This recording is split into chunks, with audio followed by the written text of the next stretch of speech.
We hear about it all the time, right? The unemployment rate. It's this one number that totally shapes the headlines. It influences huge policy decisions, and honestly, it affects how we all feel about the economy. But what if I told you that single percentage is hiding a much, much bigger story? You see a number like, say, 4.2% on the news, and your first thought is probably, hey, that's pretty good. It kind of suggests that pretty much everyone who wants a job has one. It feels like a really clean, simple barometer for how healthy the economy is. But what if this number is actually a bit of a magic trick?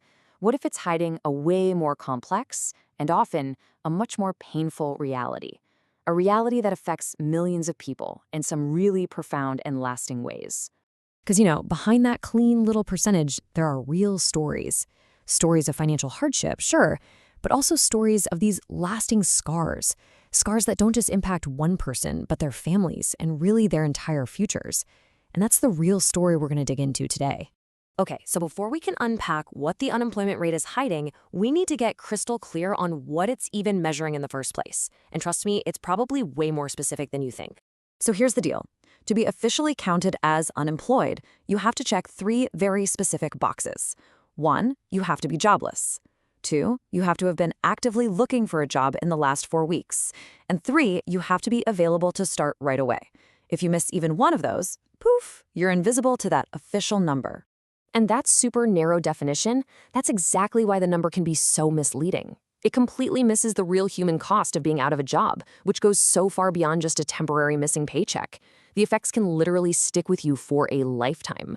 Economists actually have a name for this. They call it the scarring effect. And research, like this from the ISA Institute of Labor Economics, shows that being unemployed, especially when you're young, doesn't just hurt you right now. No, it actually makes it more likely you'll be unemployed again down the road, and it can permanently lower how much money you earn. And when you see this visualized, man, it is powerful. That one period of joblessness early in a career can create a gap in earnings that just never, ever closes. It can set a person on a totally different financial path for their entire life. We're talking about making it harder to build wealth, save for retirement, or even invest in your kids' future. But these scars, they aren't just about the money. The incredible stress of losing a job just radiates outward, right? It affects your mental health, your self-esteem, and yeah, even the stability of your most important relationships. The strain on families is immense. Just how immense is that strain? Well, get this. A study from the Urban Institute found that for married parents, the risk of divorce can roughly double in the year after one parent loses their job. That's just a staggering statistic that connects this economic data point directly to the fabric of our society. So we see the effects, and you're devastating. But to really wrap our heads around the problem, we need to understand the different economic forces that cause unemployment to happen at all. And it's not always as simple as just, oh, the economy is bad.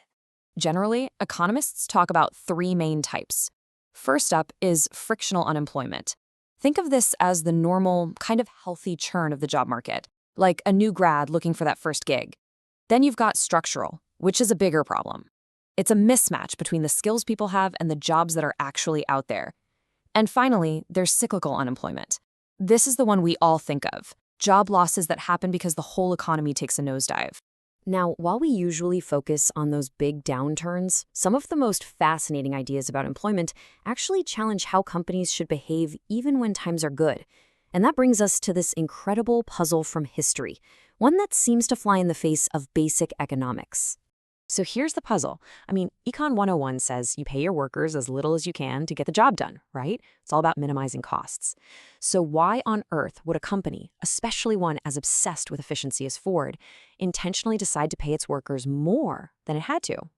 Well, the answer is this really cool idea called efficiency wage theory. And the core concept is pretty simple. Paying people more isn't just a cost. It's actually an investment.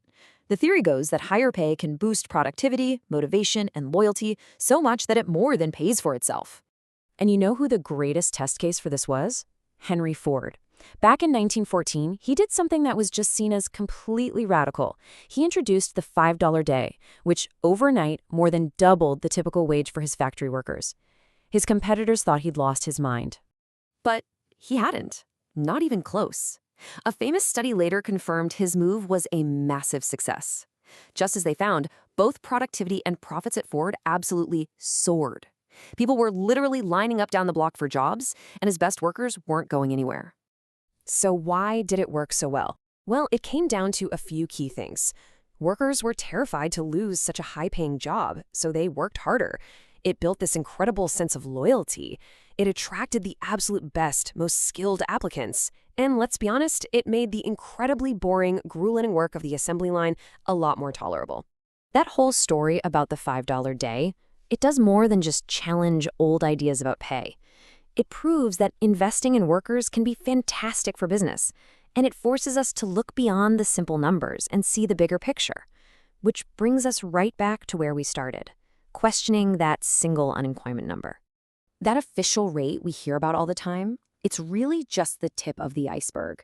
It's the one small piece you can see, but it completely hides this much larger, much deeper story about how we're using, or more often, failing to use our country's talent. It tells us basically nothing about the quality of jobs or the struggles of people who have been pushed to the sidelines. And here, you can see that bigger picture. The officially unemployed people are just one slice of this pie. There are these other huge groups like the underemployed. Those are people working part-time who are desperate for full-time hours. And then there are the discouraged workers, people who've just given up looking altogether. They are all part of the story, but they are all completely invisible to that one headline number. So we're left with this really important question. If that headline number we rely on is so flawed, what should we actually be aiming for? What does a truly healthy economy really look like? Maybe it's not just about getting to a low number. Maybe it's about creating quality jobs, offering people real security, and making sure that no one is left with a lifelong scar just because they fell on hard times. What do you think?